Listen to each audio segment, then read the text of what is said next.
Ngayon sa mundo, iba-ibang klaseng living. Meron living yung mga Christian, yung lagay nila sa box, tapos pasong yung box sa lupa. Mali. At yung ginawa ng mga Christian, yung katawan, hindi sila agad yung living, matagal sila living. Dahil meron silang mga rituals, yung mga sugal, laro sila na sugal, tapos may mga iba-ibang rituals nila. Matagal, minsan isang buwan. Maging sira yung katawan, dahil kung isang buwan yung living, ano gagawin nila? Sirain nila yung katawan ng patay, tanggal nila lahat ng yung laman loob, tapos lagay nila ng mga lason, formaldehyde. Yan ginawa ng mga Kristiyano masama. Kahit sa Biblia, masama ito. Dahil sa Biblia, sabi ng sa Diyos doon, yung katawan ng tao, templo ng Diyos. Sino yung sirain ng katawan ng tao? Para siya nagibay ng templo ng Diyos. Okay, that is what I learned from the Bible.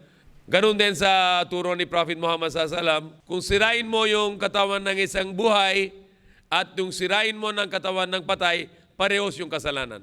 Kahit yung napatay, walang masakit dahil wala siya kaluluwa, walang feelings, walang senses, bawal pa rin dahil sa kung yung mga relatives, yung mga kamag-anak, kung kita na yung tao na yung walang kaa, tapos putol yung paa o yung kamay, masakit yung mga kamag-anak. Kaya bawal ng Allah na yung ginawa yung sira na yung katawan ng isang patay. So yung ginawa ng mga Kristiyano, yung parang ibals mo, bawal sa Islam. Malaking kasalanan. Hindi pwede bawas yung mga, tanggalin yung mga organs, yung mga laman loob. Hindi pwede, bawal. Pwede tanggalin yung marumi sa katawan, dito sa dyan, tulak-tulak, para tanggalin yung marumi. Tapos maligo. Maligo yung katawan.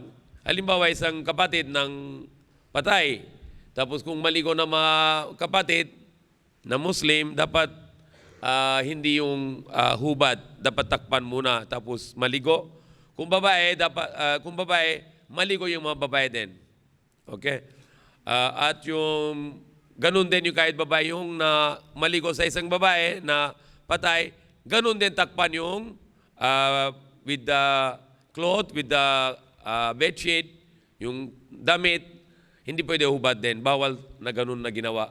Yung asawa, pwede asawa yung isang patay na yung lalaki, pwede yung mga asawa niya na bat sa kanya.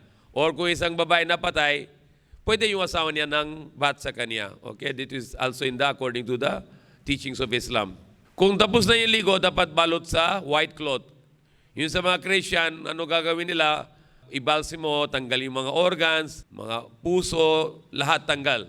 Tapos lagyan nila ng lason, yung formaldehyde. Tapos ano gagawin nila? Makeup. Tapos barong.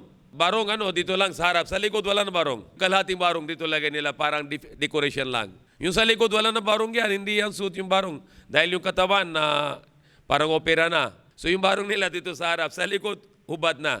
Yung patay. Tapos lagay nila doon sa kabaong, sa casket, para display sa tao. So yan ginawa ng lahat ito bawal. Dapat hindi yung sirain yung katawan ng patay, dapat diretso yung living. So Muslim, yung balot sa puting tela na balot, tapos dalhin sa masjid para sa salatul janaza. Kung tapos na salatul janaza, dadalhin sa living sa doon sa diretso sa lupa. But na yun sa iba-ibang bansa, ano gagawin sa Pakistan?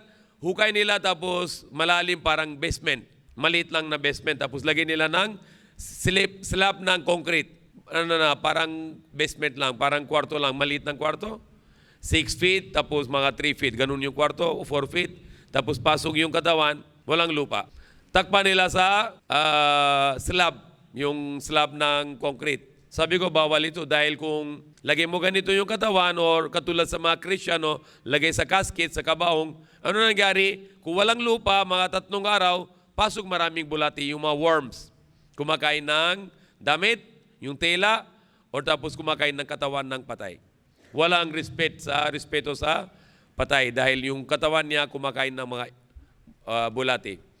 Katulad yung isang reliyon, Zoroastrian or Parsi, ano gagawin nila? Yung patay, balot sa white cloth, tapon dun sa well, sa deep well. Walang tubig. Tapos dun yung pagpunta mga ibon, kumakain ng katawan ng patay. So syempre, kung kain na yung katawan yung mga ibon sa patay, bago pa kain, hubad yung katawan. Bawal din, malaking kasalanan. Ganun din kung Dito sa Pilipinas, na ano gagawin nila? Gagawin nila yung parang sa gilid yung butas, pasok doon katawan, tapos lagyan nila plywood. Bawal din plywood. Kung may plywood, may space pa rin. Kung may space, pasok yung mga worms, mga bulati. Dapat walang space. Balik sa lupa. Yan ang turo dito sa Quran.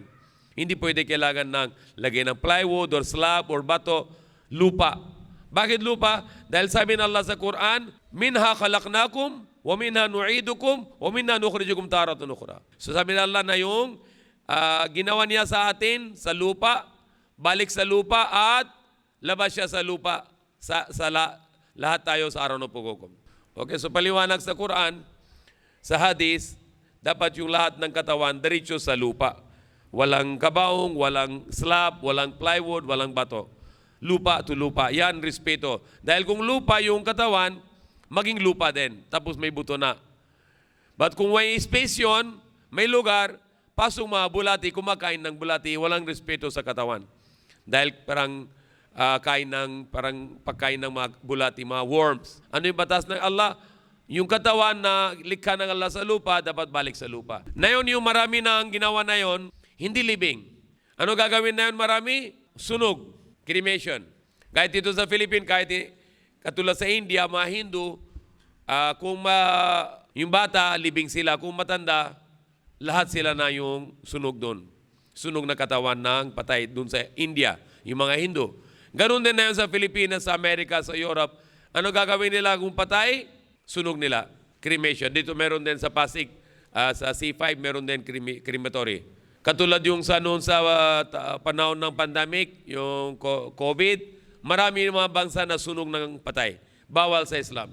Bawal sa Islam, bawal sa batas ng Allah na sunog ng katawan ng tao. Malaki ng kasalanan na sunog na yung katawan ng tao. Halimbawa, isang tao, dadalhin niya yung tatay niya, nanay niya para sunog, subhanallah. Wala siya respeto sa tatay niya ng nanay niya. Isang asawa, dadalhin ng katawan ng asawa niya para sunog. Isang magulang, dadalhin yung anak niya para sa sunog. So yan, malaking kasalanan ng sunog ng katawan. Kung ganun yung nangyari, ano nangyari? Na millions ng katawan na sunog, tapos ano nangyari sa atmosphere? Pollution. But kung lupa, yung katawan, balik sa lupa, maging lupa, fertilize yung lupa. Maging fertilize yung lupa. Marami na mga plants, mga trees, tanim, dahil maging fertilize yung lupa. So yan tama sa logical, scientific, na kung lupa, balik sa lupa, yung katawan nang maging fertilize ng lupa. Lahat ng lupa maging fertilize. So yan tama. Yan ang turo ng Allah sa Quran na tayo na maging beneficial sa tao.